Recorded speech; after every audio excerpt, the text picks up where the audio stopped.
Ladies and gentlemen, a very good evening to you and welcome to this Doha Debates Special event sponsored by the Qatar Foundation. It's rare to see a senior Israeli politician in a Gulf state, rarer still to find one who's agreed to answer questions that he hasn't seen in advance from an Arab audience, in this case a group of students studying here in the state of Qatar and drawn from across the region. Our guest has been at the center of Israeli politics for more than half a century and has held public appointments for almost 60 years. He's been Prime Minister twice in the 80s and 90s, and last year he was appointed Deputy Prime Minister. Shimon Peres, welcome, and thanks very much for making the trip. Thank you. As a seasoned politician, you know that politicians come to sell. Have you come here to Qatar to sell anything new this time? To sell and buy. I came to say and to listen, because I do believe there is nothing better than to have a real dialogue. But what have you brought that's new? Have you brought any new proposals? Have you brought a new willingness to sit and engage for peace? I'm not sure, but I believe I brought some clarifications.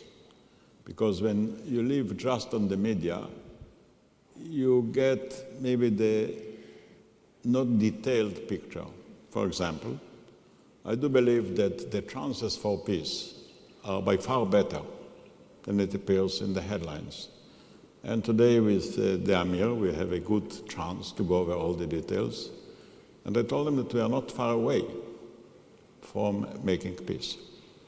How is it that you say you're not far away from peace when, for instance, you are expanding settlements in direct contravention of your commitments to the roadmap?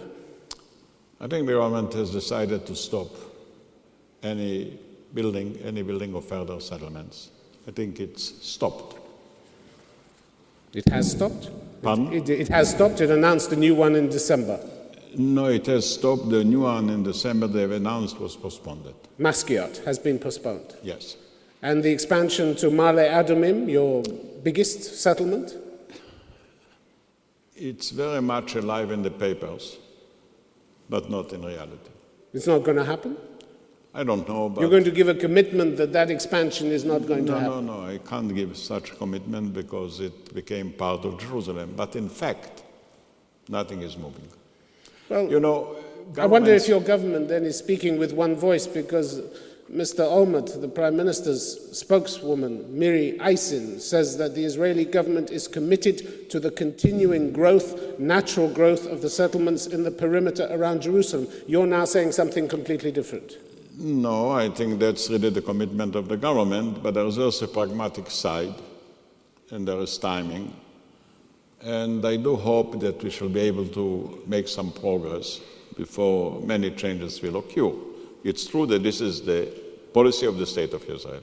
And it's a policy which directly contravenes your commitments under the roadmap, whereby the government of Israel freezes all settlement activity, including natural growth. We don't consider Jerusalem as part of the settlement activities. Jerusalem was taken as part of the Israeli sovereignty, part of Jerusalem, because there are many Arab suburbs which are not included in it.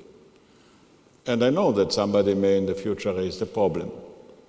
But right now we are pragmatically trying to lower the flames and restrain our activities.